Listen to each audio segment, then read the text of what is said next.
And if you like, you can place your hands in front of your heart center in prayer position or Nanjali Mudra.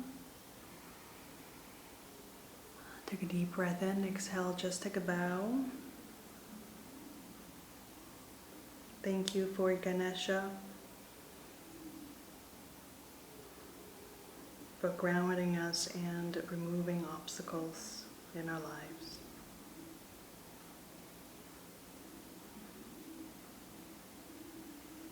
When you're ready, you can slowly open your eyes. You can also stay in the meditative state after japa. Japa is just a really great anchor to get into that space, that meditative state. And so you are welcome to stay there as long as you want. And if there are any insights coming up or just things coming up, feel free to do some journaling. It's always a great time to journal after the japa as well. So I hope you have enjoyed today's japa meditation. I hope you have enjoyed invoking Ganesha's energies. And I hope today, just pay attention and notice, how obstacles present themselves to you. Are the obstacles asking you to take a pause, on your path? Are you, to look, for alternate options? Or, maybe there are obstacles in your life and, they have been removed somehow. You have found a solution or you have help to help you. And I wish you a magical day.